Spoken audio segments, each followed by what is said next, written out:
मैं शादी के 5 साल बाद प्रेग्नेंट हुई तो मेरी सास ने मुझे पुराने जूते पहनने को दिया। मैं परेशान थी कि आखिर क्या बात है। मुझे जब इस राज के बारे में पता चला तो मेरे पैर के तले जमीन खिसक गई।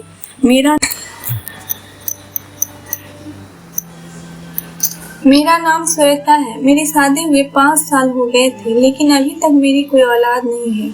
मेरी सास मुझे हमेशा ताना मारती है कि बाज है। मेरी सास बहुत गुस्से वाली है।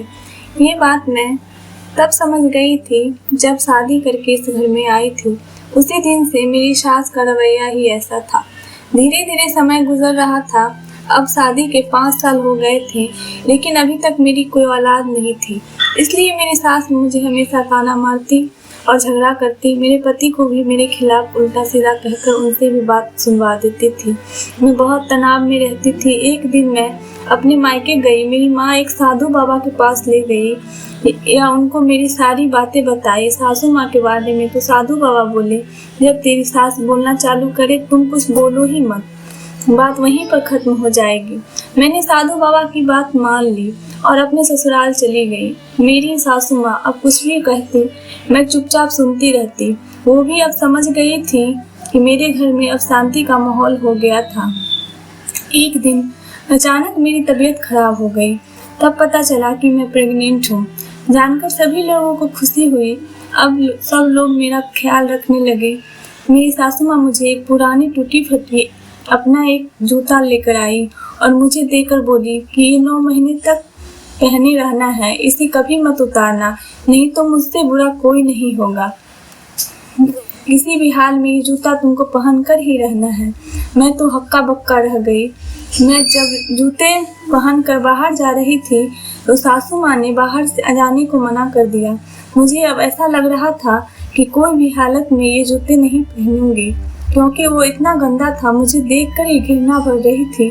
एक दिन मैं अपनी माँ के साथ बाजार गई तो मैंने ठीक वैसे ही जूते लिए जैसे मेरी सास ने दिए थे। मैंने नया जूता पहन लिया और सासू माँ के लिए जूता वही डस्टबिन में रख दिया। हमें पुराने जूते को धोकर साफ कर दिया था, जिससे पता नहीं चल सके कि वह जूते पुराने हैं या नहीं। जब मैं अपने घर पहुंची तो मेरी सासू माँ मुझे गौर से मेरे पैरों पर देखने लगी, लेकिन मेरा अजीब सा मन होने लगा। मुझे लगा कि हो सकता है इस जूते की वजह से ऐसा हो रहा है। मैं कमरे के अंदर चली गई और दूसरे दिन मेरे पति के काम के सिलसिले में बाहर जाना था 20-25 दिनों के लिए। मैं तो अब अकेली रह गई। हमेशा डर लगा रहता था कि ना जाने अब क्या होगा। मैं उन जूती का राज जानने की कोशिश कर रही थी। एक दिन मेरी सासू माँ 1 से 2 दिन के लिए अपनी सहेली के घर गई हुई थी। मैं अब उन जूतों का सच जानने के लिए माँ जी के कमरे की छानबीन करने लगी। मुझे उनके कमरे में कुछ नहीं मिला, सिर्फ कुछ पुरानी किताबें मिली जिस पर काफ़ी धूल पड़े हुए थे। मुझे बड़ा आश्चर्य हुआ कि मेरी सास तो सिर्फ 5वीं कक्षा तक पढ़ी है, तो ये किसकी किताब है। मैं जब किताब पलटी तो मेरी आंखें खुली की खुली रह गई। किताब के अंदर एक तस्वीर मिली जिसके पीछे जूतों की भी तस्वीर थी। मुझे डर है कि आखिर जूता का रहस्य क्या है। मैंने कमरे को फिर से पहले की तरह साफ कर दिया। मेरी सासू माँ आ चुकी थी। अपने कमरे में जाकर अपने आप को लॉक कर ली। मैं जब खाना बनाकर 2 घंटे बाद दरवाजे को नॉक की तब वो दरवाज़ा खोली और गुस्से भरी निगाहों से मुझे देख रही थी। मैंने देखा कि सासू माँ के सर से लेकर पाँव ढके हुए थे। वो बाहर जा रही थी। मेरी नज़र जब घड़ी पर पड़ी तो रात के 10 बज रहे थे। उनका पीछा करने लगी। मैं देखा कि टूटी हुई मकान के अंदर जा रही हैं। मैंने भी उनके पीछे जाना चाहा, तभी मुझे लगा कि मेरे पीछे कोई मेरे कंधों पर हाथ रखे हुआ है। मैं जब मुड़कर देखी तो मेरी सास खड़ी थी। डर के मारे मेरे पसीने छूट रहे थे। मेरी सास गुस्से में खड़ी थी। जब घर पहुंची तो वो मुझ पर खूब चिल्लाई और कहने लगी, तुम मेरा जासूसी करना बंद करो, आने तो रवि को, मैं सब कुछ बताऊंगी। मैं बहुत डर गई, न जाने कि मेरे पति को आने के बाद क्या क्या कहेंगी। मैं अपनी मम्मी को फ़ोन लगाया और उन्हें सारी बात बता दी और अपनी सासू माँ को मूड ठीक करने के लिए कुछ टिप्स पूछी। मम्मी ने कहा अपनी सासू माँ के पसंद का खाना बनाना और उनको खिलाना, वो खुश हो जाएंगी। मैं फटाफट अपनी सास की पसंद का खाना बनाकर उन्हें बुलाई, उनके कमरे में चली गई। दरवाज़ा अभी तक लॉक था। मैंने दरवाज़ा को खटखटाया। वो बाहर आई। उनका गुस्सा अभी भी 7वें आसमान पर था। मैं जब खाना के लिए प्लेट लगा रही थी तभी डोरबेल की आवाज़ सुनाई दी। मेरी सासू माँ ने जाकर दरवाज़ा खोला तो मेरे पति आए हुए थे। मैं डर गई थी कि मेरी सास मेरे पति को क्या क्या कहेगी।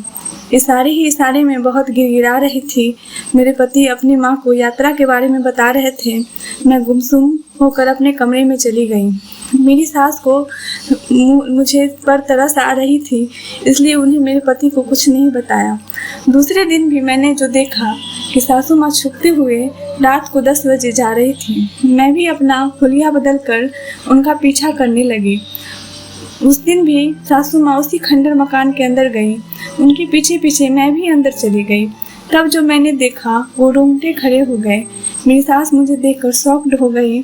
मैंने देखा कि मेरे पति की तरह ही एक इंसान था, लेकिन उसका व्यवहार या पहनावा कुछ और था। उसके पास बहुत सारे ठीक वैसे ही जूते थे जैसे मेरी सास ने मुझे दिए थे। मेरी सास रोने लगी, मेरे सामने हाथ जोड़कर खड़ी हो गई।